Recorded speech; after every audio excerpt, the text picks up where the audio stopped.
Hey everyone, we are live, Arsenal Fan Circle. It is the pre-game show. Interlull's over, thank God. Uh, Ireland didn't do too well for me in the Interlull. I lost to Luxembourg, but we're not going to talk about that. It's all Arsenal today. Got to have the butterflies in the stomach. It's Liverpool at home, and it's the stretch now. We've got 9 games to go in the league. Hopefully, 5 more games in the Europa League, and let's see if we can get 14 games left in the season. So we got to start savoring these games now. Want to welcome my guests today, Tony and Stan up top. How we doing? Hi. Good, mate. Thanks for having me on. It's been a while. Good to be here with everybody. How you doing, Tony? I'm doing fine. All right. And down below we got Gary first, Hello, everyone. Welcome to the show. and Matt here all the way from South Africa. Is it nice? And you're close to the kickoff time. You're close to the evening there, Matt here, like 6 p.m. Yeah. Well, I don't know if 7 p.m. is closer to the time. It's about the game's only in 2 hours time though. Mm-hmm. Yeah, so it's going to be a late one for you tonight. Yes, sir. All right. Listen, we have some time. This is my predicted lineup. We'll get into that down below. But I wanted to cover a few topics. Of course, us as a channel, out of respect for Claude, got to pay condolences to his friends and family. Terrible loss to the Arsenal community, Arsenal YouTube family, and a supporter. This was a day that probably Claude would have really been up for, enjoyed. Liverpool at home, and lots of issues to talk about. But basically, I just want to send our condolences to Claude, his friends, and his family. All those who knew him. I can't say that I've ever podcasted with Claude. It was probably something that would have done in the years to come as we grew here. But I just wanted to send it around the horn if anyone wants to say anything about Claude and his family and friends, and everyone has been touched by his loss, really. Yeah, I got to know Claude a little bit. He started inviting me onto his channel just over about a year ago, over on the Claude and the Brothers channel, and it was probably through my connection with Terry, how I sort of how Claude kind of got to know me. But I do remember one time, myself and Terry, we started doing these. We started experimenting with some late shows, calling them Dawn Till Dusk, because I'm over here in Canada and he's over there in the UK. And we were scheduled to do a show, and right at the last minute, Terry couldn't do the show for some reason. And Claude was like, "Well, I'll come on and do the show with Stan." And I remember looking at my missus and going, "I'm going to be doing a show on my own with Claude." And I'd only spoken to him a few times up until that point. And we spent an hour talking, and it was a really good conversation. We spoke quite a bit about Dennis Bergkamp. We talked about some of our favourite FA Cup moments. We talked about missed penalties, Nicholas Anelka, a little bit of Arsene Wenger.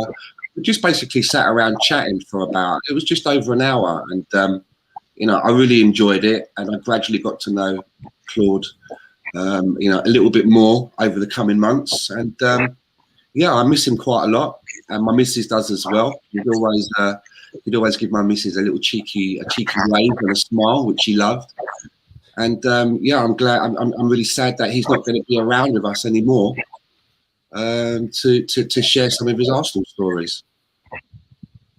Yeah, of course, Stan, just like us, he wore Arsenal on his sleeve, on the shirt sleeve, on the shirt itself. And, we all, as fans, have feelings about how the club is being run and how we're doing right now on the field. And we're all expressing them in different ways. But at the end of the day, all 5 of us here in this podcast right now, we all want the same thing for Arsenal. And that's what all of us fans need to realize. We can have discussion and comments about certain things, but at the end of the day, we have to come together and put our disagreements aside and remain friends, because we all are part of the Arsenal family, right, Stan?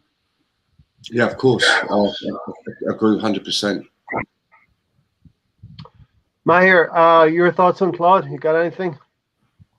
I mean, that would have we would have loved to have him on one of the podcasts, and it's just a very sad day. I mean, a very genuine guy from everybody that's spoken about him, very genuine and one of the biggest supporters of this club. And at the same time, I just want you guys to know that we have to appreciate the things that we currently have in our lives, and the people that we have, our friends and family that are dearest to us, because you do never know when he's going to be, when they can get into an accident or anything that can happen to them. And as far as mental health is concerned as well, that's why we're trying to stomp out a lot of the bullying online and all this. I mean, it's pure nonsense.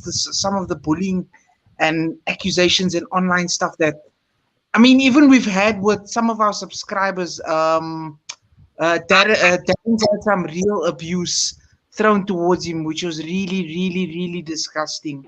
And hopefully, by time they can start to remove all of these absolute pieces of dirt, people who abuse people online, because it's shocking the amount of people that are still online doing this and being permitted to do that. So yeah, much loved guy, Claude, and hope he at least he's at rest now.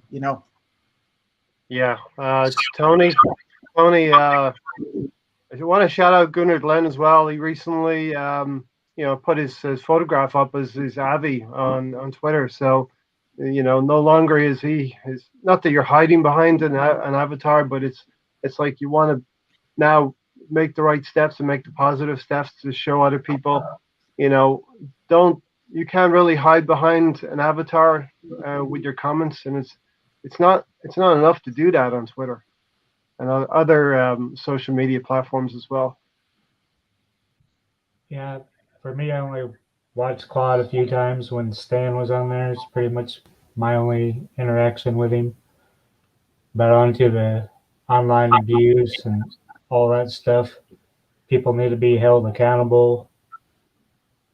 And the things that Arsenal put out this week, the third point of that everybody needs to have their own personal ID to verify who they are to be on there, then they can't hide. They've got to have half or a third as much abuse and stupid hate and everything that goes, all the negative parts of social media is that go away. Yeah, I think Tony, that the people themselves. I know for me, I try to use it in a positive way and not ever go negative. Obviously, we're going to have discussions and disagreements about how Arsenal, which player is going to play today. We're probably not all going to agree on my lineup here, my predicted lineup at the bottom right there. But like I said, Tony, at the end of the day, we have to come together because we're all Arsenal supporters, and we all come in different age groups. We've got the young one down there, and here right up to the oldest. Stan and myself might be one of the oldest, or two oldest here, but we all agree that we want the best thing for Arsenal, and to start winning the Premier League, getting to that holy grail of the Champions League. But to hide behind an avatar as well is just not acceptable in this day and age, and there has to be something done with it as well. Yeah, I think we all want to see us playing on Tuesdays and Wednesdays in the Champions League. Nobody wants to watch us playing Thursdays in Europa. Everybody wants us to get 3 points every match. And everybody needs to take every moment of their life like it's their last, because you never know if it's going to be or not. And treat everybody with respect. Treat all your loved ones with love and move on. Yeah, Gary, I've seen many people say, listen, we should be handing out the flowers and the bouquets while people are still alive and still with us, and the people that we can still cherish in this life, at least, whatever we believe about the next life. No, definitely. I mean, that's partly why I put up the WTT all the time, because basically that's a moniker for me as far as don't waste the trip in terms of your life. You never know. Every day you gotta try to enjoy it and take advantage of everything that's given to you. When I first started looking at YouTube, first thing that pops up always is AFTV. If you put Arsenal in back in the days, I mean, I guess back in the days, but like probably a year ago, you would see that come up all the time. it's one of the first ones that comes up. And if you watch any of the videos, you're definitely going to come across Claude. And you're gonna enjoy him because he definitely, like you said, he wears his heart on his sleeve. He's 100% Arsenal winning the championship. That's basically the goal, and that's, like you said, it's a goal for everybody. So you enjoy that, and you can see the passion in him, and got to also watch him on many a show, with his partners there. I don't know. Am I frozen? It looks like I'm frozen on my side. Hopefully, okay. So, yeah, I'm having technical issues, I guess, today. But I, enjoyed listening to him multiple times. Not sure I think I have caught a couple of them with Stan, so that's been good. But yeah, I mean the one thing that you find, the more and more you listen to people online, is you kind of get a little bit more, not just their arsenal, but just the way that they live their lives sometimes, and little things that, quirks and little things that they have to live with. So you get to know them a little bit more personally. So, on a personal level, to some degree, if you kind of listen to them long enough, and you get that from everybody, which is kind of nice, to know them a little bit more outside of just the Arsenal stuff. So anybody who's listened to Claude knows kind of some of the struggles that he has. And, when he's talking Arsenal, though, you don't really realize it at that point. But, that's the one thing that sports does for us. It gives us that little bit of an outlet to take away from the day-to-day, the grind that we all have to go through, either physically, mentally, or wherever. So it's good to have that place and that Arsenal to do that for us. So it was sad to see him. Sad to see that he's gone.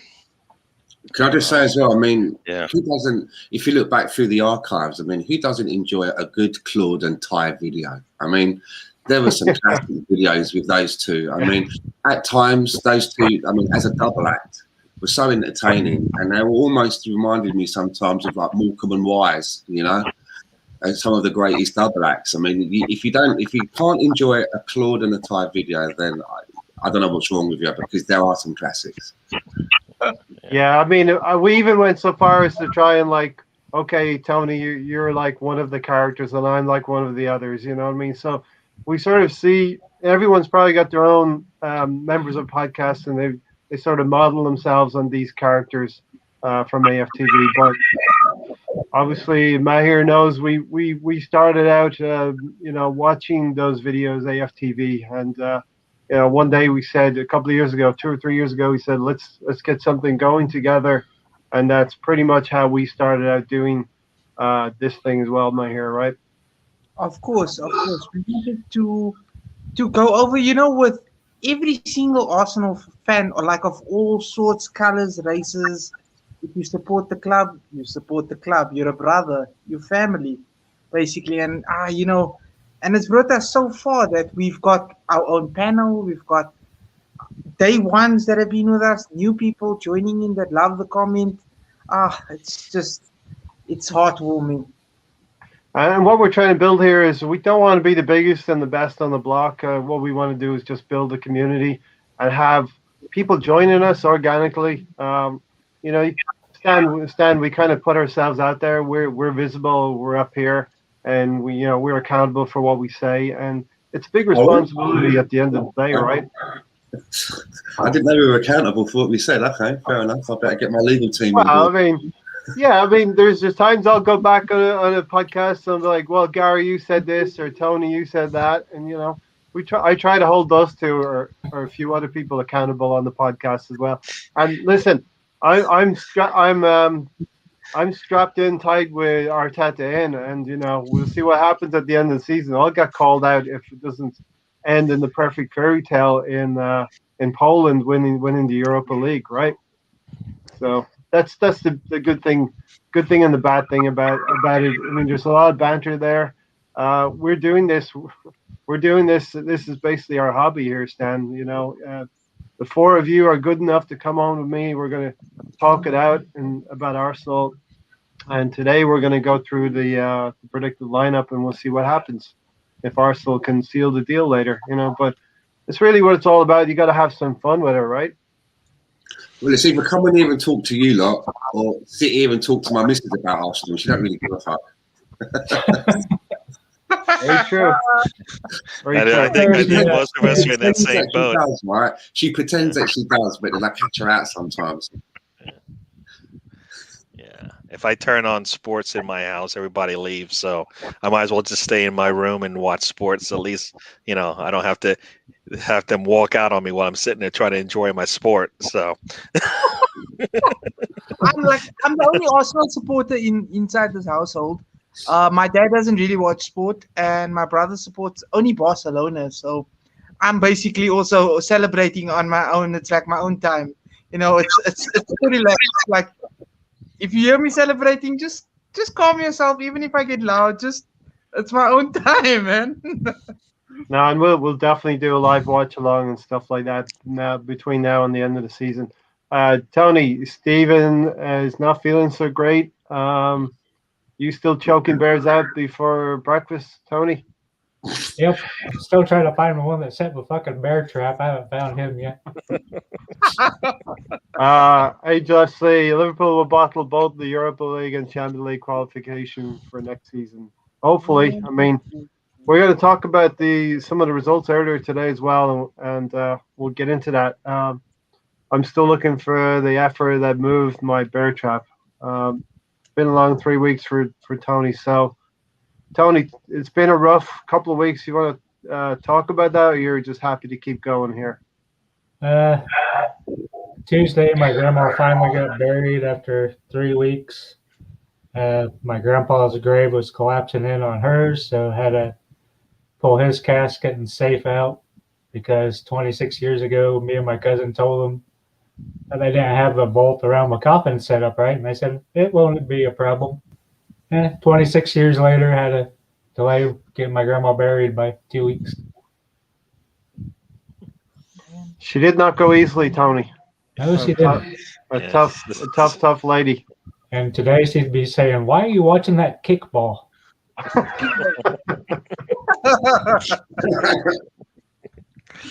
So yeah, listen. I think just to round this up before we get on to Rocky Rocastle for a little bit and sort of tie Claude and Rocky together, legends of the club.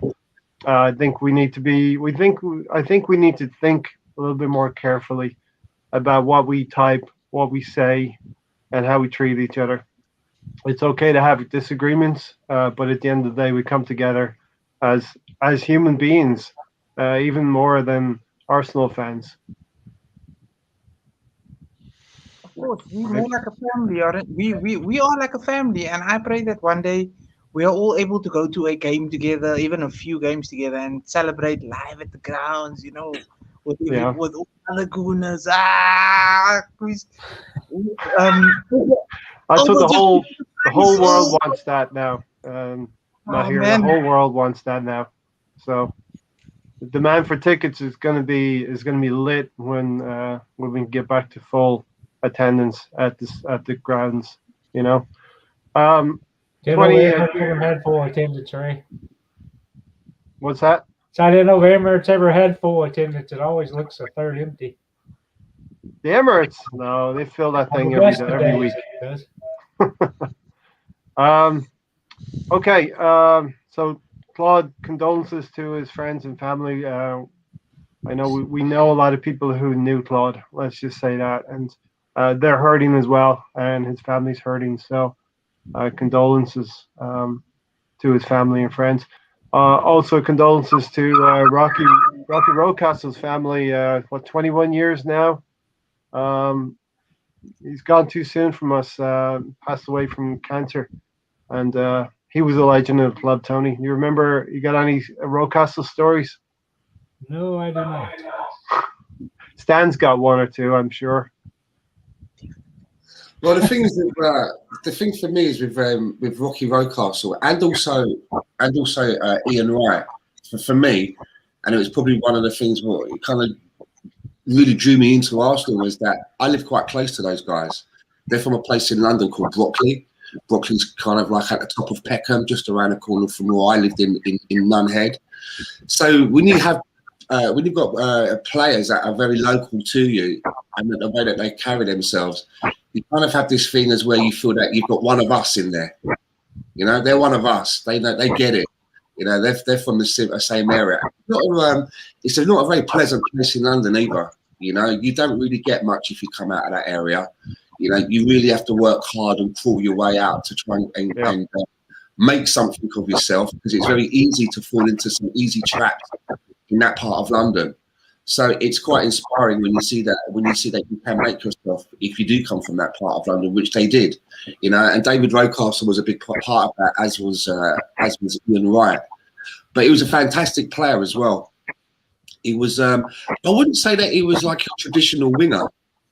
You know, he didn't just patrol up and down the wing and try and cross balls into the box, which a lot of people did back then in the 4-4-2 formation. He would cut in quite a lot. So he was a very creative player. You know, he could beat a man, and in fact, you know, I've seen him games where he's beat 3 or 4 men, moved the ball in, and actually scored the goal as well. But as well as doing all of that sort of stuff, he'd also be able to tackle back and do all the dirty stuff. He wasn't afraid to come back into the defensive part of the game and win the ball and go in with tackles. And I remember when we sold him, it was quite sad. He had that knee problem, right? He had a knee problem that I think at the end, I think George Graham made a decision that he didn't think that he would be quite the player that we'd had. But I think that might have been a slight mistake, because he didn't do too bad when he went off to Leeds. And I think he went to Chelsea after as well, didn't he? I think it was Chelsea or was it City? Maybe it was City. I'm not sure. He went to Chelsea after Leeds, and he still managed to get quite a few more games under his belt. But just to round off, the one thing that I will always remember about David Castle is that smile. He had a very unique and infectious smile. Infectious, yeah. So I can only imagine that he would have been a joy to have around the dressing room as well, behind the scenes. Yeah, I came into supporting Arsenal. A lot of those young players were coming through. Mickey Thomas, Tony Adams, and David Rocastle was one of them. We added a few players. Lee Dixon, Nigel Winterburn later. Yeah, he came through with players like Martin Hayes. I think Keown as well was in the same class at the academy. Martin Keown. Yeah. And a very silky player. Lee Dixon is on record as saying he loved having Rocastle in front of him because, as you said, Stan, he did provide that protection to his fullback. He was a silky player. Really scored great goals. A scorer of great goals as well. I think the goal you're talking about was the one against Middlesbrough where he jinked past 3 players centrally, and the shot went in off the upright. And I always like a goal that hits the upright and goes in. You know what I mean? Or hits the crossbar and goes in. Not much margin for her. Of course, we won't ever forget the Manchester United game where he beats 3 really good midfielders. Yeah. Brian Robson, Paul Ince, and I think it was I can't remember the other player, but he beat 3 of them. And then he had the wherewithal to chip Schmeichel, who was just off his line, inch perfect. Another one that went in off the crossbar as well. So, but he liked a bit of a tackle as well, Stan. He wasn't afraid to get stuck in. No, he wasn't at all. That's what I liked about him, as you say, a silky player, but that was not the only aspect to his game, and that's quite a rare commodity to find in a winger. You know, he was good going both ways. And I'm not sure, Bargav, is this the first year for the Rocastle Leadership Initiative? I actually haven't heard of that. Has any of you heard about that? No. Mahir, Gary, anything on Rocky Rocastle? Yeah, no, I passed the book over to you, Gary. No, that's fine. No, I didn't get to watch him much because I guess my excuse is I was over in the States, so I kind of missed out on that part of Arsenal in my early days. So probably, so I missed that, but I have watched I think it's the Guna podcast or one of those podcasts where his son has come on a couple of times. So that's been pretty good.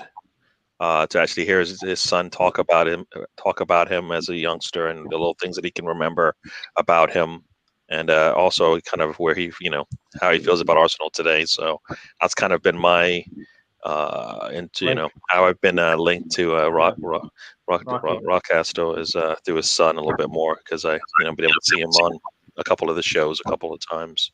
So I did a what I podcast. do, yep. Go ahead, Gary. What I do know from anybody who's ever talked about him is that he was, probably the best friend you could have, as far as either a teammate or just, in general, a good person. So, yeah, And if you have, those are the ones. Those are the ones you that touch you a lot more than the ones that kind of make the tremendous goals all the time, because they do it both for you on the field and when you see them off and stuff like that. So, yeah. if you have the opportunity, go check out the Ian Wright documentary, where I think it's called Ian Wright and Rocky, something like that. Not quite sure about the title, but you'll be able to find it. Really, really close friends. And, David Rocastle was the one who was always encouraging Ian Wright to get into the game. Ian Wright got into the game late. I think he was like 23, 24 when he got into the professional game. A little bit like Jamie Vardy. And those are the kind of players who know they're trying to make up for lost years. And Ian Wright made up for those lost years. But David Rocastle was the one who was always encouraging him to come to Arsenal, train, get into the game. And when Ian Wright and Rocastle, they were united for one season, Stan, and they lit it up pretty much, the two of them. Ian Wright was at the height of his powers. I think it was probably 1992, 91, 92, maybe 92, 93.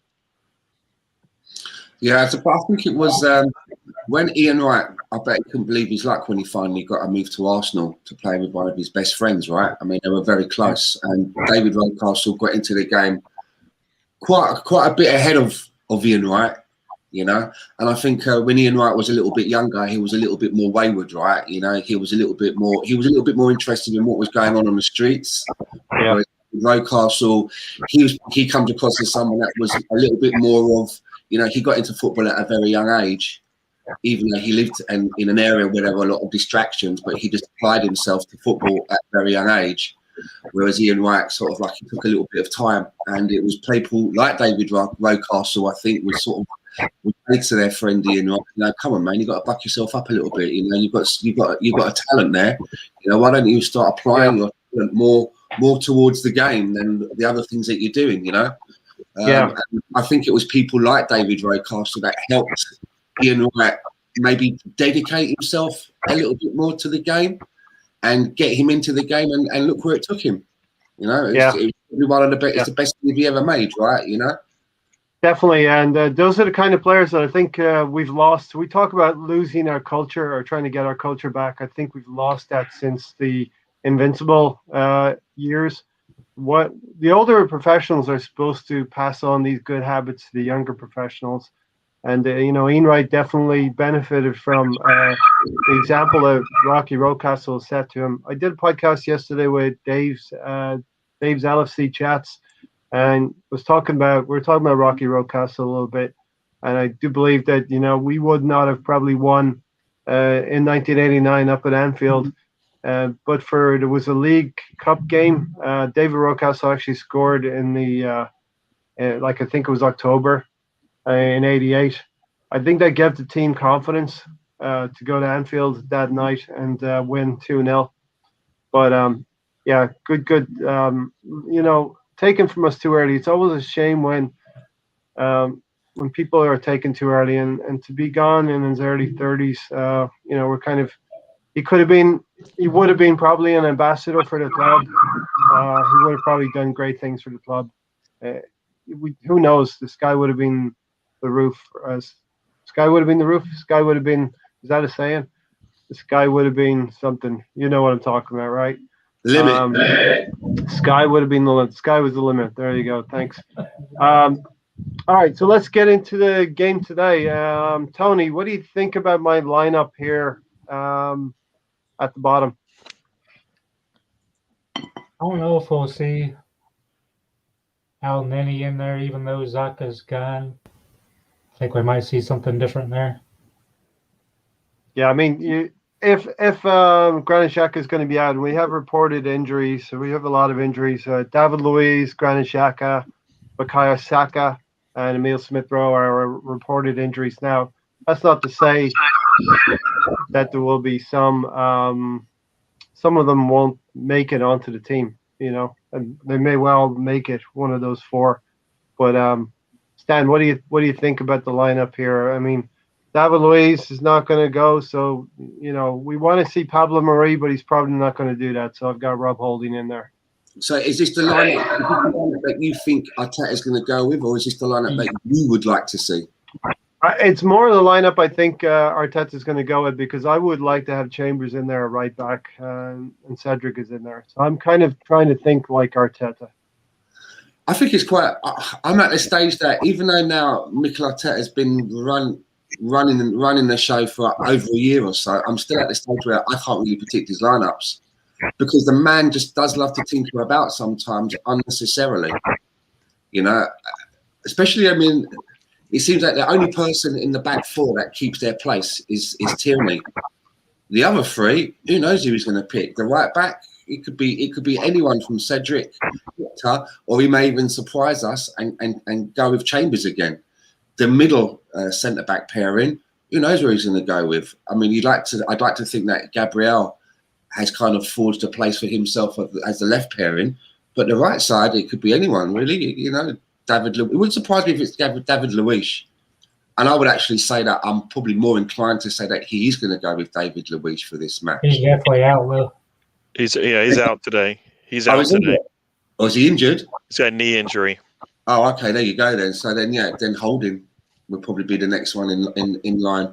And just looking at the top three there, what you've done, I mean, personally, I think that he should be trying to get more juice out of Aubameyang through the middle. But I really can't. I really find it difficult to predict his lineups. Pepe started playing on the right. Now he plays on the left. Saka started playing on the left. Now he seems to afford to place for himself on the right. So it's very difficult for me to call.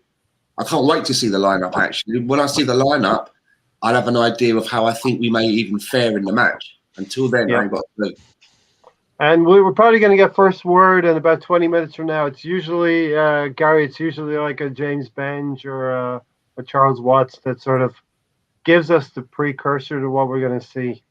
And I know that either you or Tony are monitoring the airwaves right now for me. Yeah, nothing yet. I mean, like Stan said, I mean, that lineup is probably more. It could be more in tune with what Arteta is thinking. I mean, I feel like we need to jump on it at Liverpool early, not try to wait until the end of the game to kind of maybe change the pace, because I don't like us in the last 30 minutes. I'd rather us kind of jump out on top of a team and attack when we have them, when we get them early. So I know some have said, maybe Martinelli can get a start. I don't like the Aubameyang Lacazette kind of combination on the field. So I don't think it works. I kind of feel like it takes away from Aubameyang in terms of his strengths to the team, and Lacazette is going to be. He's going to have one less player to his to his left when he looks over there, because that's kind of the style that Aubameyang plays. It doesn't really fit in with, at least the way I feel like Arteta wants to run that front four. So we'll see if it works. I mean, Aubameyang also needs to come out and actually work for me. I mean, I feel like he doesn't work at all. I mean, if he's not getting the ball, he's not working backwards. He's not, making himself present, available. So it's like a waste of a position. He kind of wastes that left side, and then Tierney has to overextend himself probably to get something out of the game if he's on the left side. So that's kind of how I feel about it. I'd like to see somebody else there. I mean, so basically, and shout out to Gunnar Glenn and the Assemble and Stefan, Mr. Bungle, everyone in the comments. Glenn, thanks for joining as well. I kind of think that he's putting Aubameyang on the left again. I don't want to see Aubameyang on the right. That was just so strange for the West Ham game. These are the things that I don't like about Arteta. He tries to outwit himself almost. He thinks he's the coolest kid in the class, but just send the team out and have them play in kind of their best positions. And while we don't like Aubameyang's work rate on the left, there's no denying that he can get goals from the left side as well, Gary. Right? Yeah, but I mean, I just you said you're talking about Aubameyang, right? So Yeah. But I just don't. He's not a winger for this team, right?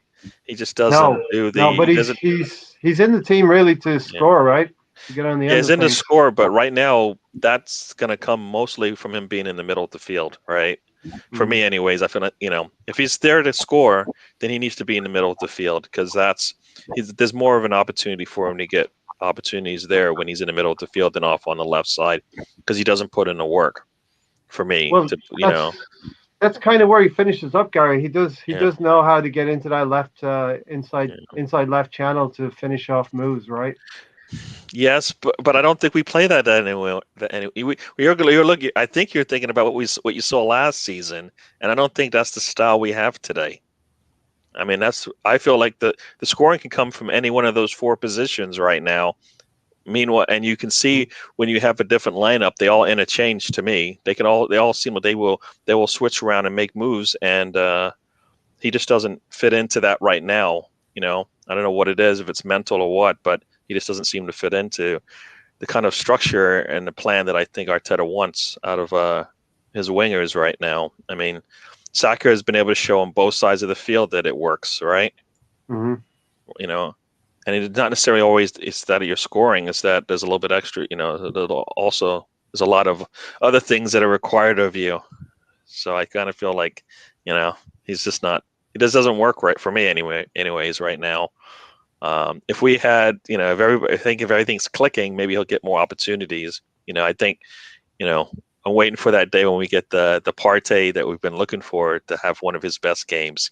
Maybe that's when you'll see kind of the middle of the field kind of open up and more opportunities like we saw. I mean, we saw it one time, right? We saw Willian get that pass from Partey, and then it opens up the middle, and you get the ball out to Aubameyang. If he's in the middle of the field, maybe we see something different there. But I think, we'll see. I just don't want to waste. I just don't want to waste the position on the field because then what do you do, right? Well, yeah, I don't think you're necessarily wasting a position because Aubameyang, he could turn up today. I'm not saying he's going to score, but if he scores today, you could get 2 goals even. Yeah, that's the thing you said. Like you said, he could turn up today, but consistently you get better from the other players because you know what they've been. You see what they've been doing all season. So even lately, we're not getting enough flashes from him to say, you know what? Yeah, if he comes in and plays today, then he'll do better. But the last set of games he's come out, even when he's got opportunities, it hasn't been as clinical as we would like. Mm-hmm. So, yeah. These games, sorry. Get it in, Gary. Go on. Get it out. I was just gonna say these games. I just feel like these games are critical to us. If we're gonna get out there, we need to find our 11. I don't know if he's our 11 right now. I would like him to be. I just don't know if he's part of that 11 that is going to get us to win everything that we need to do, win all the games, win a Europa League title. Yeah, and look, what I think is if Saka's injured and Emile Smith-Rowe's injured, then you got to bring Aubameyang into the side, and you got to bring Pepe into the side. Maher, what do you think about the lineup that I've got? This is my predicted lineup that Arteta's going to pick. I would say this is fine. I would be happy with this lineup. My only quirk is when the WWE is my boy or my guy. Where's Martinelli? Mm-hmm. Like, what's going on, man? Because otherwise, I also don't agree with having both Oba and Laka and playing Oba on the left-hand side, where you get more with Oba through the middle as a striker. Then you put Martinelli on the left as a left-hand side wing, and then it's fine to put Pepe on the right-hand side while Saka is not there. But even when Saka is available, you put Saka on the right-hand side, Oba up front, and Martinelli, or who's the other one on the left? Fam, I can't think of really anything. or I think it was Emil Starts with Smith. a W. Yeah, No. we worldwide entertainment is Martinelli. That's what I'd love to know. But in reference to where this could lead us to in the run in, I still don't see us making top four. It would be an absolute miracle. As Yeah. Yeah, of course. with a win versus Liverpool, we'd be 1 point behind them.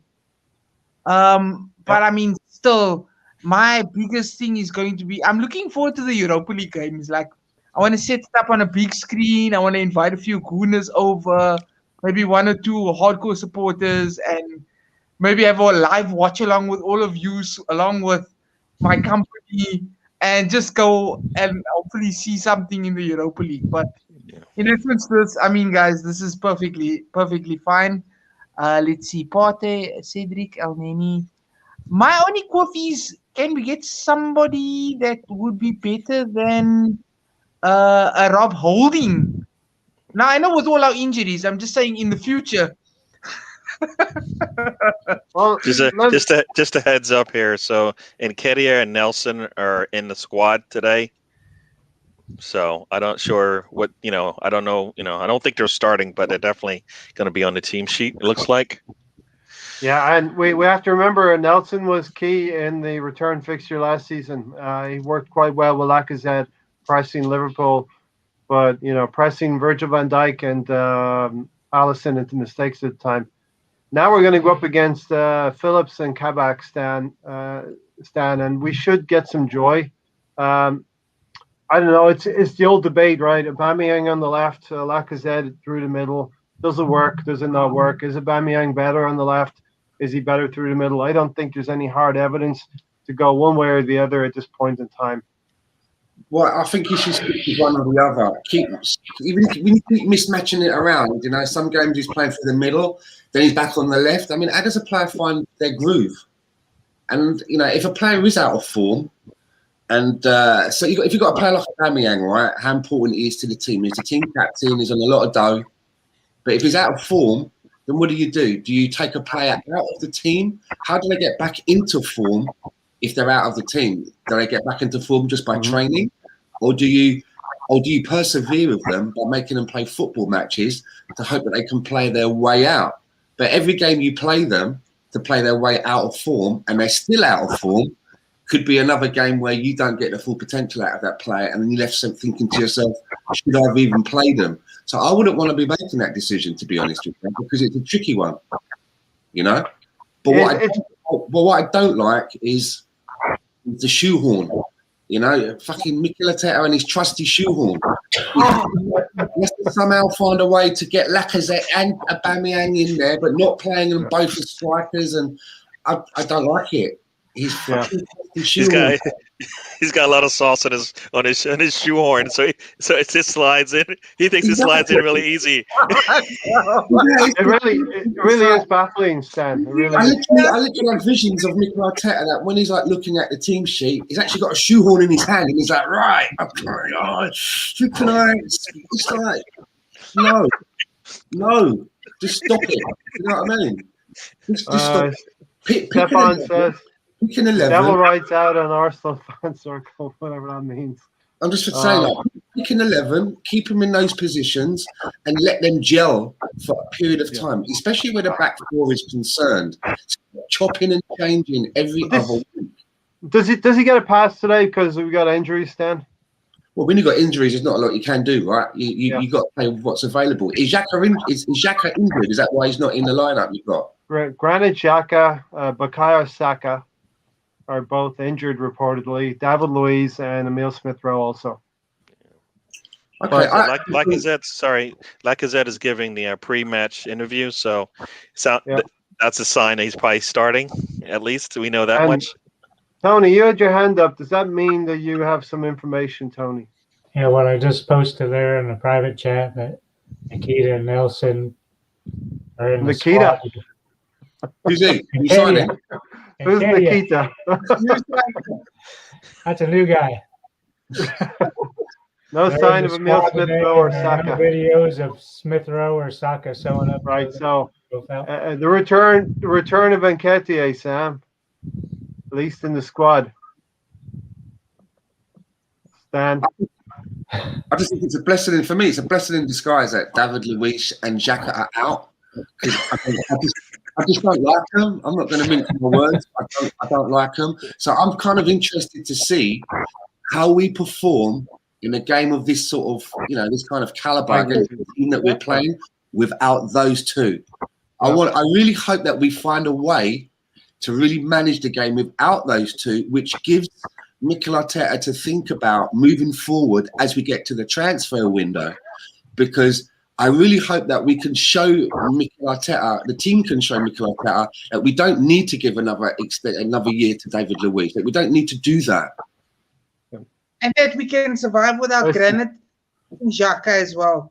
Exactly. That's beautiful. That's beautiful. So the Assemble has been watching our podcast, so he's one of our loyal viewers, right? No, he's just that's just. Oh, come on.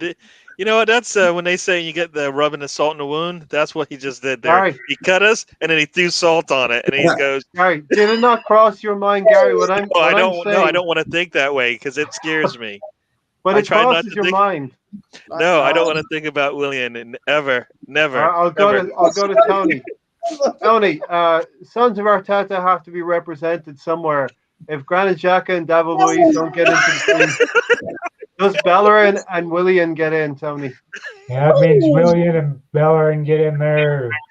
Lego man's hairs that burst into flames. Oh, Plastic God. Fumes we got a new number 10, right? Erdegaard's probably tired, so he's resting today.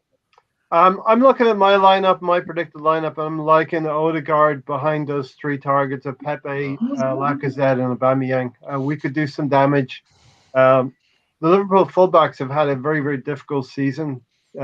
Apparently, their lineups have changed something like, Gary, 24 times this season. They've had to put out different lineups because of their injury problems at the back. Yeah, so I mean, we got to take advantage of it. Our front four should. That's why I said I would like us to play a little positive with our front four and try to, jump on them and take advantage of that back line that is not stable, right? And, they haven't played together, and we should be able to take advantage of that. Hopefully, sooner the better. I like to take a 2-0 lead into half. That's kind of my. That would be my thought. That would be really nice because we need. I mean, they're not a bad team as a whole, but you got to take advantage when they give it to you. And I think I'd rather take advantage of it sooner than later, not have to wait. I don't want to. Matt here. Where do you stand on El Neni or Ceballos? Because it's probably going to be one of those two, the partner or Partey. Well, I would prefer Ceballos if you're asking me. About the whole permanent signing of Ceballos, no thank you. No thank you, no thank you. For another podcast or another time, but no thanks. And I know Stan had put that out there before. It was a number of weeks ago, Stan, and Ceballos' performances have countenance that we would never probably think about. 22 million for Danny Ceballos? No, thank you. No, not for me. Yeah. Not for me. I'm with Sam Greenwood, and I don't know what he's talking about, but he's talking about finding. I don't know what he's talking about, but I'm with him. He's talking about finding busty virgins. So whenever that trip is starting, sign me up. Hey, that's a life he lives. I mean, if you just go to Norway, he'll hook you up. Your ticket will be punched, and you'll be on there in the front row. I love my ticket being punched, by the way. I love my ticket being punched. So I'm Stan, you need to be in bed by the time of dusk. All right, by the time of by daylight, you got to be in bed, and preferably in a dusty old basement somewhere. I don't know what he's talking about, but I'm going. I just saw that. I'm like, fucking sign me up for some of that sunshine. But I'm the opposite of my here. Getting back to the football, I want to see El Neni. I'd like to see. I always think that El Neni looks really good for us when he comes off the bench and when he gets his minutes. So I'd like to see how he fares. Starting the game, we don't get to see that a lot. And it's against top opposition. And can you imagine if he comes out with another one of his trademark screamers from 35 yards out? I mean, did you imagine that? I mean, the meltdown on Twitter You know what I mean? Especially when I get involved, because I'm a big El Neni fan. I'm hearing stories that his contract is going to be extended, and I think rightly so.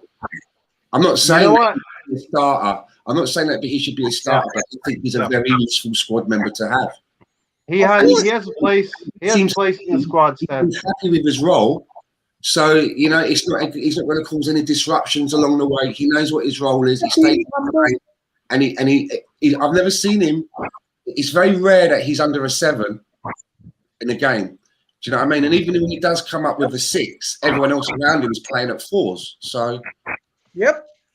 His consistency is definitely key to the reason why you want him on the field. It's just the problem is the people ahead of him sometimes are giving us 4s consistently over the course of a number of games, and then they give us a 7, 8, and you're like, oh, that's okay, that's nice. And then they give us a 4 again. You're like, I'd rather just be consistent with what we get out of our players. Tony, Gunnar Glenn said Partey is due a screamer. I was on with Dave from LFC Chats, and I said, I'm going to predict Partey with one of those rockets, Tony. Yeah, I showed him in practice working on him, so he got a lot of shit for missing the shot in the last game, so he'll be trying to get one. And here's the lineup. Oh, yeah. Yeah. Call it out. All right, so you got Chambers. Oh, you see it there. Chambers holding Gabriel and Tierney in the back line. So Chambers gets to go on the right again because of what he did before. Partey and Ceballos. So hopefully we get the good Ceballos today. Hopefully we get the really, really, really good Ceballos today. Oh, Manny. Yeah. And then Pepe, Odegaard, Aubameyang, Lacazette up top. So that's kind of what everybody thought we were going to do. 2 changes. Just going to hope we get the good Aubameyang, right? Yes, sir. Yeah. So 2 changes from what I had. Instead of El Neni, we've got Ceballos in there. It's a brave decision because you're never going to know what you're going to get from Ceballos here. And of course, right back, Gary, you and I went back and forth on Chambers. So you want to rekindle that, or you're good to go with Chambers, or? Well, my understanding was that they brought him in for defensive purposes, right? Because of West Ham's height, right? And he showed us more than that in terms of the offensive, his going forward, his movement going forward, and his crosses, right? So, why is he in this time? It's not because of his defense, because I don't think his height is the reason why we would bring him in. So, No, but I would say, looking at him, he's been as good as Cedric. Would anyone disagree with that? From what we've seen with Chambers, I'm of an opinion like, okay, let's see him. Let's see some players have runs of games. Let's know. Why can't? Is it bad that we want to find out whether someone's worth keeping or not? If he has a stinker today, then we know that he's part of this inconsistency that I keep bleating on about. And we can't keep on with these inconsistent players. If he has a blinder today, okay, he has a blinder today. He's putting some games together. Let's start him in the next one as well. Maybe that's the problem, though. You got to talk about Arteta, the Arteta factor, right? I think Arteta takes a long time for all of this to sink in, but eventually it does sink in, right? The kids didn't come in and play from the Europa League. It took 2 months for him. Whether that was happenstance or not, we don't need to relitigate that. But Stan, you're right, exactly. Chambers, we need to test what he's going to do. I know, without even talking to Tony, he's on board with it. But he had a good game. He had a good game in the last one. So why drop him? If someone has a really good game, shouldn't that be rewarded? If he has a stinker today, then he's out of the picture for a while, right?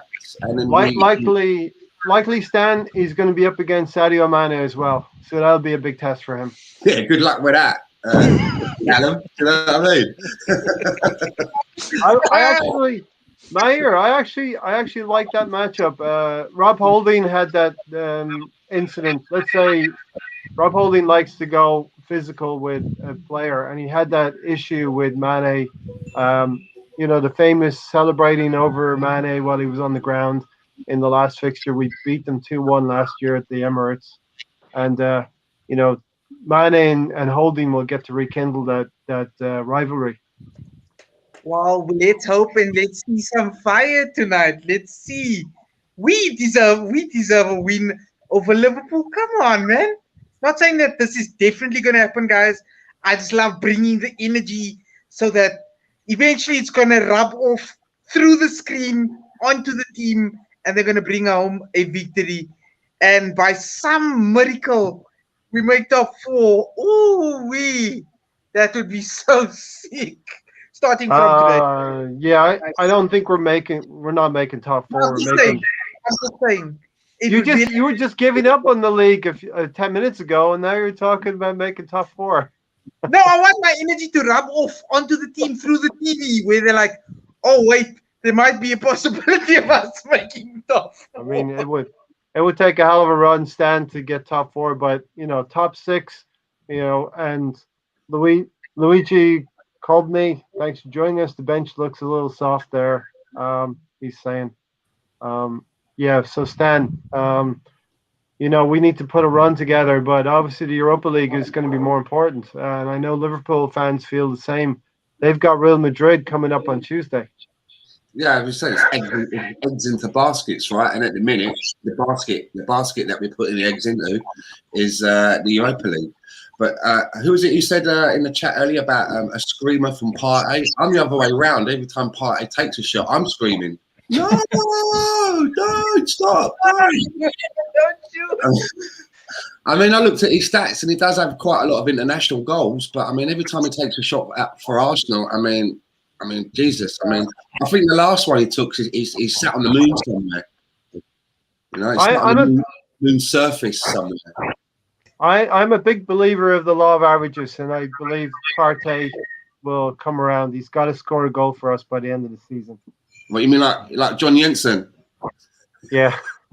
Hopefully he's not John Jensen class just yet. Really, really good international player, can do his job really well. But you had to be there in the stand when he scored that goal. I think it was against QPR. Do you remember that though? Because every time John Jensen would get the ball, for a while, people thought that he was being booed, right? Every time he got the ball, people thought that they were like booing him, but they weren't. Everyone was going, "Shoot!" like that. Shoot! It's not like they were booing him. Tony, what do you think of the lineup? You're pretty happy with Chambers in there down the right. We're going to see defense. He's there principally to defend, but if he can give us something going forward and link up with Pepe on the right-hand side, that's not going to be a bad thing. And if anyone's got the Liverpool team, just shout it out as well after Tony's had his piece there. Yeah, last time Chambers was put in there for defense, and he ended up providing most of our offense. Hopefully today he can do a little bit of both again. Kind of worried about Ceballos in there in the lineup. Yes. Like we're talking about El Neni being your steady, reliable player. Well, we got Allison. Let me call it out to you, and you say yay or nay. Stan, Allison, Trent Alexander-Arnold, Phillips, Kabak, Robertson. That's the back 4. Yeah. Yep. Ginny, Wijnaldum, Fabinho, Thiago. No. Okay, who's in midfield? It's got here, according to this, it's got a midfield 3 of Milner on the left, Fabinho in the centre, and Alcantara on the right, and then a front 3 of Mane, Firmino, and Salah. But I don't know anything about the two centre backs. Who are the 2 centre backs? Do we know anything about them? Yeah. So Kabak is a Turkish international. He actually came from Schalke, if I'm not mistaken. I was bantering the Liverpool fan yesterday. We could have given them Mustafi, saved him a trip going all the way to Germany and having Kabak come over. Phillips is a youth product in their team. He's actually played quite well for them. I think Kabak would be more of the liability. They've struggled with pace against them, Stan, so that's why I can totally see why Aubameyang's in the side as well. Pepe will probably frighten them as well. If Pepe can get past the fullback, he'll be up against Robertson, right? If he can get past Robertson, he's going to go at Kabak. So Pepe could have some joy today. Fabinho is going to sit on Odegaard. That's something to watch out for. And there's a lot of Liverpool fans who would have preferred to see Diego Jota in the lineup. So I'm definitely happy to see Firmino there. Firmino has given us some trouble over the years, but I don't think he's a player that he was before. So I'll just open that up to the four of you. Well, I mean, I know that the midfield is where the game is going to be won or lost, right, today. Yeah. So I don't know if this strengthens them. I think Milner, right, will be in the midfield, right? So Is it Milner or is it Milner or Minamino? Milner's. Milner, he's tough as nails, so he's gonna give you that toughness. Yeah, but Genie would have given you work rate, so maybe that's a good thing, Gary. Yeah, I mean he's a lot older now, right? So can he give it to you for a full 90? I'm not sure. That's the thing. So, and the start of game, we're gonna, like I said, I feel like we just need to jump on them as quick as we can. If the back line is that, if that's going to be where we can get to them, if we get into the middle of that back line, then we gotta get, we gotta get that lively Pepe today, right? Get that lively Pepe today, and then hopefully Aubameyang can show us something a little bit different than in the past from that left side if that's where he lines up. I assume he will, right? So. Mm-hmm. Just looking at Liverpool's midfield, I don't know what anyone else thinks, but there doesn't seem to be a lot of creativity in there. They're all solid players, Milner, Fabiano, Alcantara, but they all seem more of back foot players rather than players that are going to get you on the front foot. Yeah. So I don't know if we're going to be able to somehow exploit that. Yeah. I mean, if you look at their midfield, there isn't really anyone that you think is a forward-thinking, creative, attack-minded player. I mean, there's no Oxlade-Chamberlain in there, and Nketiah, even Wijnaldum will come forward a little bit.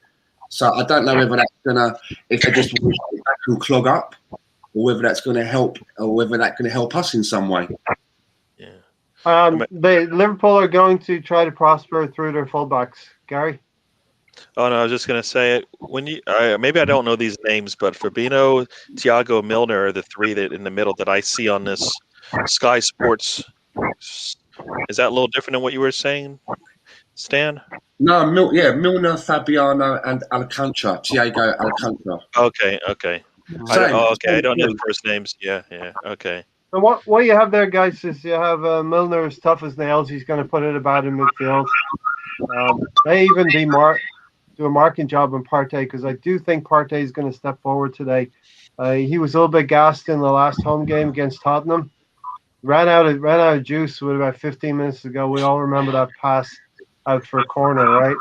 I think he will have benefited from the international break. He got another game under his belt, so I think he'll be able to go to full 90 for us today. Hopefully, we need that from Partey, and Liverpool fans will have fits about the Champions League, where basically Partey tore them apart last March. I kind of want 75 minutes of 110% of Partey today, from as far as I'm concerned. I don't.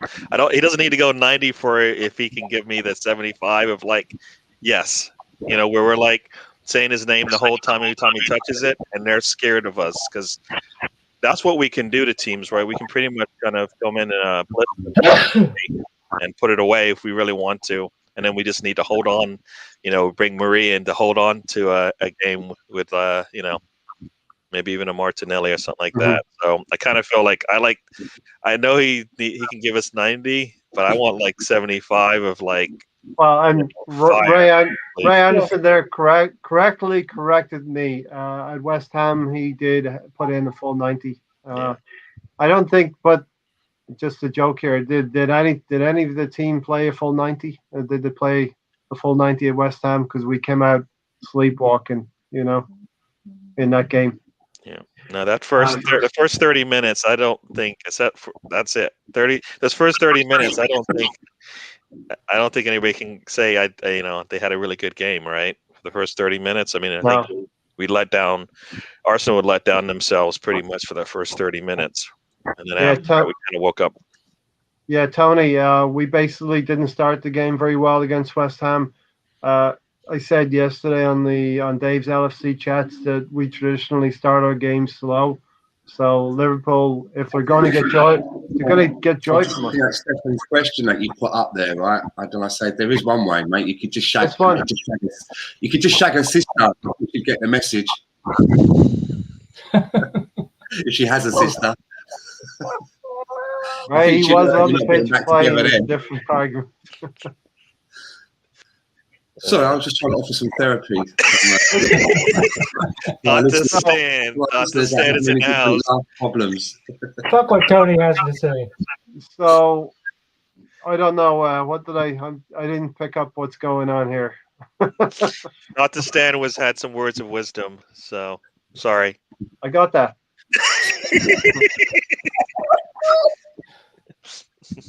Tony, I hope you remember the question because I don't. What was the question? All right, Oba's hairstyle. Who's a fan of the hairstyle? Who's not? No. I like it. You know what? If he can score 5 goals today, then he can wear that hair for the rest of his days. That's how good it has to be. That's how good he has to be today. Mahir, you're the youngest here, Mahir. So what's you have the most valid opinion here on the young styles. My thoughts is show that same sort of passion or fashion style or whatever. Show it on the pitch. Go there and put in 2-3 goals. Score a brace. And then we'll be like, oh, yo, who cares about what haircut you got, man? I'd have thought you'd got Sergio Tacchini PJ, Stan. Just talking about Oba's hairstyle, right? There is no way on this earth that he would have been allowed to have gotten away with that under George Graham's tenure. I'm telling you now, right? If George Graham was the manager now, Aubameyang would have a short back and sides, and he'd like it. Yep. I can't. We all remember George Graham and what he did for the team in '89, and just the way he was. He was that. He was the enforcer, right? He was that disciplinarian, So we don't agree with Ray Anderson's comment. Exactly, bang on, mate. He looks like a gal picnic. A bit of Jamaican patois there. So forgive me if I don't know what that is. Forgive me, Stan. Basically, he's saying that he looks like a young girl. Okay. His hair is a distraction, said the assemble. His hair is a distraction. Do what he is paid to do. Yeah. Nobody remembered the question. Yeah, nobody would care about a lot of what the athletes do on the side if they performed on the field, right? Nobody would have cared if Bellerin was a vegetarian if he performed on the field and gave us what we feel is 110%, right? Aubameyang, you're not scoring, but your hairstyle is changing. I mean, usually change it up sometimes when you're in a groove. Maybe this will change things up for us, but it hasn't so far what we've seen, right? So I don't know. I just put the ball in the net. I don't care how you do it. Put the ball in the net. Just put it in the net. All right. And be ready to do that at all times. I don't condone gambling, but if you're going to do it responsibly. Tony, what do you think about this from Brownie? 60-61, Mo Salah, anytime goal scorer. Pierre-Emerick Aubameyang, anytime goal scorer. Thomas Partey, player to be booked. Fabinho, player to be booked. Okay, Partey and Fabinho get booked. Aubameyang and Salah score. Yeah, but Aubameyang doesn't score against the top 6. He's down to like 1 goal every 400 minutes or something like that now. Yeah, and that's why we can see Lacazette in the team. I mean, I can see Lacazette in the team. So, listen, we're going to wrap it up here in the next few minutes. If anyone's got some questions, throw it at the panel here. I'll go around the house here. Stan, what's your feeling knowing their lineup and knowing our lineup? Yeah, Liverpool get all of their goals from that front three. I'm happy Jota's not in there, but he can come in later into the game. Firmino is the creative player. Mane and Salah will be the dangerous ones. And we know Salah likes a little step over on the ball or over a foot. Martin Atkinson is the referee. Well, now that I've seen both lineups, I don't think it's a very good. I don't think it's one of a very good lineup for Liverpool. To be fair, I don't think it's one of Klopp's best lineups. And I just think that looking at the way that midfield has been set up and having they've got that young lad playing at the back and a centre back pairing that's probably not had a lot of time together. I think we should be able to get at them.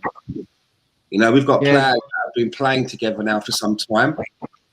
You know, and it all depends whether we've got, you know, if the players are going to come up with a consistent mood or they're going to turn up with their Mr. Inconsistency heads on.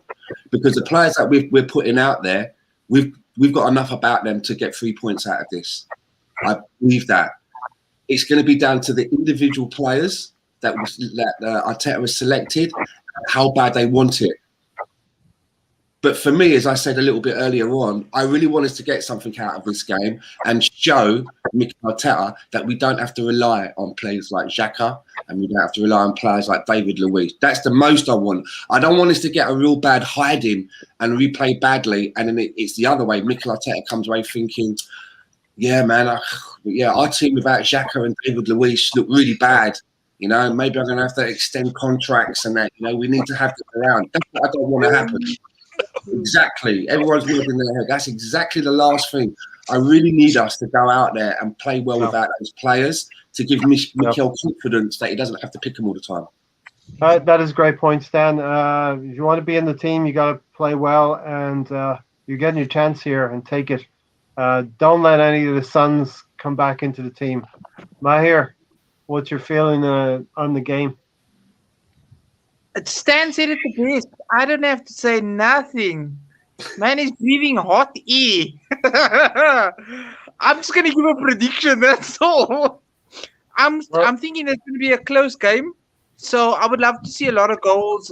Possibly, I would have loved to go with a 3-1. I'm going with a 3-2 to the Arsenal. 3-2. Traditionally, in the last 4 years, I think there's been 16 goals in this game. Stan, I'm going to go back and get your prediction as well. Well, I think we're going to get the 3 points, but Liverpool will score goals, right? It's not going to be a 1-0 to Arsenal. They score goals. So, again, maybe a 2-1 or a 3-2, what Mahir said. One of those two scores sound doable to me, a 2-1 or a 3-2. You know, it would be good. It'd be exciting, wouldn't it, if we got to a point in the game where we're at 2-2 and it's neck and neck, and we're able to score that vital win in the dying seconds. You snatch 3 points. That would be a really, that would be a good one for the old blood pressure. You know, a lot keep the game going. Yeah, a good reintroduction to coming back from the Interlull. It would really be good. We need one of those games. I don't even mind if we go down. You know, and then we're able to equalise and pull away. Well, we did that last year. We went a goal down, and we actually beat them. We went a goal down in the previous fixture last season at the Emirates. Gary, looking at the lineups, I think we have a pretty decent lineup here for Arsenal going forward. Liverpool, there's nothing outside of Mane and Salah. There's nothing there that scares me, really. They have a decent workman-like midfield, but their centre backs are going to be. We can get at them. Yeah, we gotta. And even though they do have, like you said, they have Salah and Mane out there. The trick is if they don't get any service, and that will happen. I think if we're able to control the middle. So Partey and Ceballos, we need to get a good Ceballos today. A really good Ceballos today. You know, all over the pitch. You know, just flying around, and Partey kind of calming him down, because that's what I think we're going to need.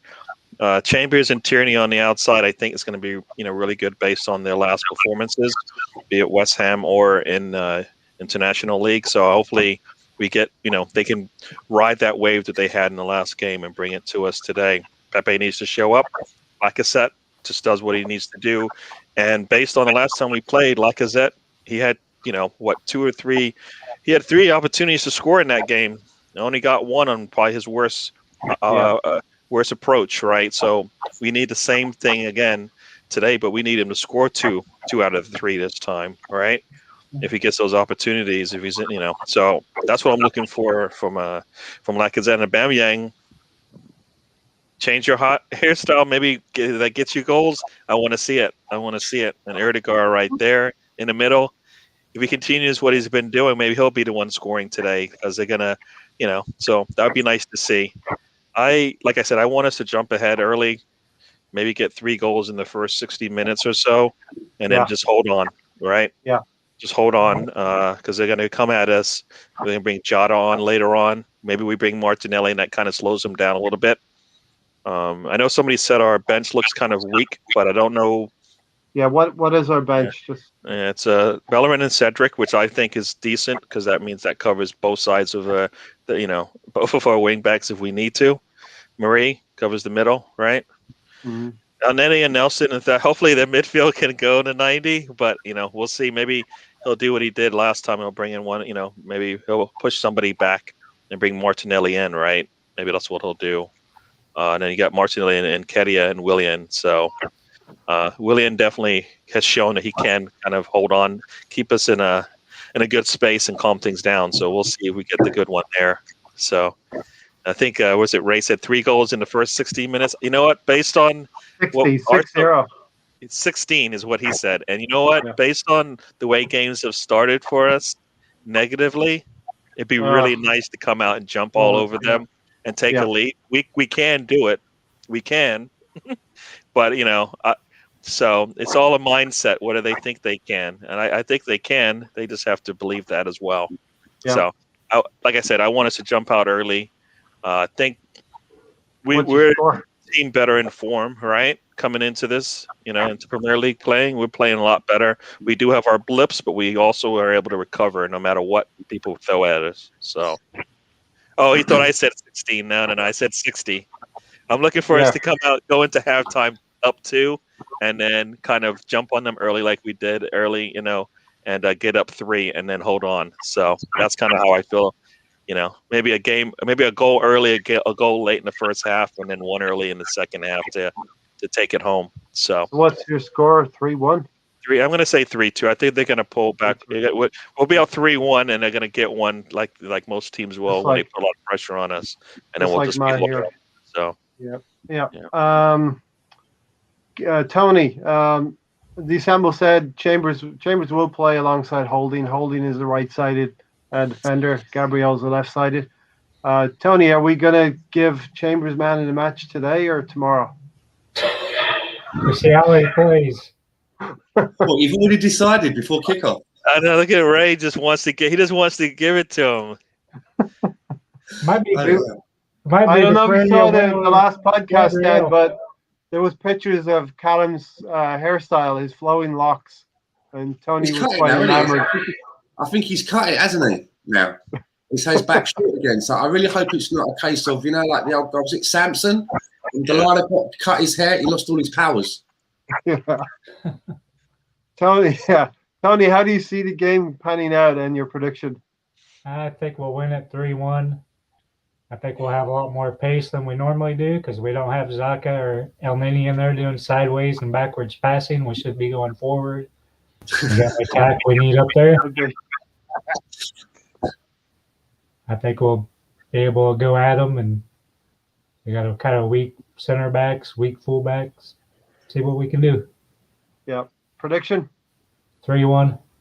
3-1 as well. So we're all pretty confident. I'm pretty confident. I think we're going to win 2-1. That means we lose 3-0. Yeah, I know. Listen, No. That's no. Tony, bad Tony. And Tony, you said what? 3-1? Yep. 3-1. Okay.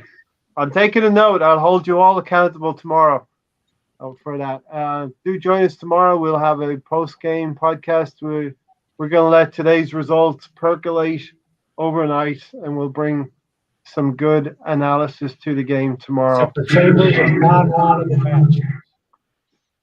We all know Chambers is going to be the Don Juan man in the match right now. Without the ball being kicked in anger. 4 points off Liverpool. We're not going to improve our league position. We are in 9th. We're 4 points behind the next team, but we do need to win to mind the gap. We got to close it up. Because if we don't start winning against Liverpool or Everton or Chelsea, those teams against the bottom feeders, which are going to be tough in of themselves. Just real quick, Stan, the bottom teams are going to present their own difficulties. We've seen West Brom handed to Chelsea today. I didn't see any of the scores. I didn't actually see Yeah. any of the actual scores. So what was the scores to Chelsea? and West Mahir, Brom? Mahir's 5-2. got it. 5-2 after Chelsea Wow. going 1-0 up. Yeah. What is happening at Chelsea, man? I mean, they've just changed their manager. They spent like, I don't know, all of the money in the world, it appears, and like nobody can seem to get a tune out of them. Timo Werner, I mean, Jesus, I mean, we're talking about Aubameyang being out of form.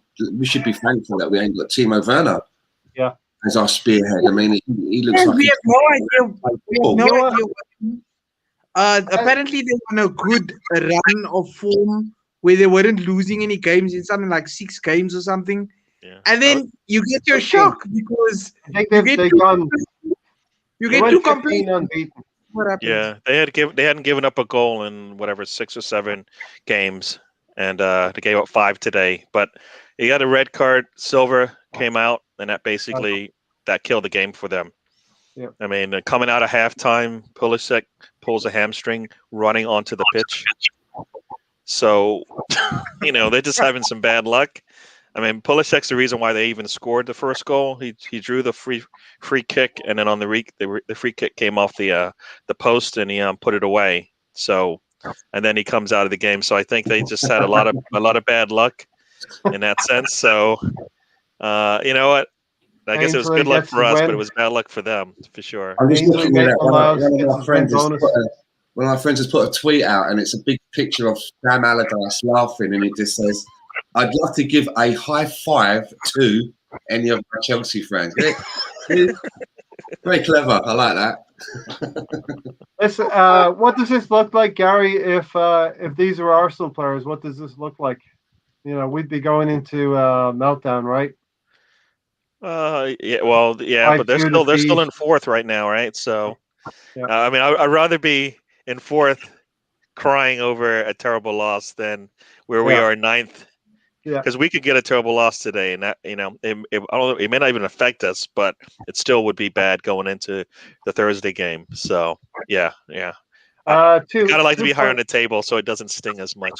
They're 2 points ahead of West Ham. It opens the door for Charlie and his crew at West Ham to go and get that win on Monday. Listen, I want to thank. I think we'll get us. Anyone else got anything to throw in there? We'll get out of here. Everybody stay safe, right, Maher? Go ahead. I just want to say love to all of you guys on the panel, to all our subscribers, and just stay safe. Keep your loved ones always in mind. Always check on, even if it's a stranger. Offer them a compliment out of the blues, even if they say, "Oh, you're such a weirdo." I say, "No, I'm not a weirdo. I'm just checking up on you. I'm just sending you love. That's all." And yeah, have a nice. Dan, I would just love to have Maher as my neighbor. What do you think? Yeah, I mean, he's obviously talking from experience there, right? Hey, and you know when the blue light comes on? Something good. Oh boy, When the blue light comes on, and you walk by the house, you just knock on the door. You know you're gonna have a good night. It's partay. The blue light means partay time, Gary. Aubameyang's going to score today, and Partey's going to score today. I want to see the blue light tomorrow. Hopefully, we get to see the blue light tomorrow. Yeah, that would be nice. Good one today, Tony. Yeah, it should be a good one. Like I said, the way our team's set up, I think we'll have a pace and be able to get the goals we've been wanting to see all season. Hopefully, we get out there and get the 3 goals. And everybody should be on the caution for man-sized rabbits running around with bags of eggs. Okay. Yeah. Happy Easter to everyone out there.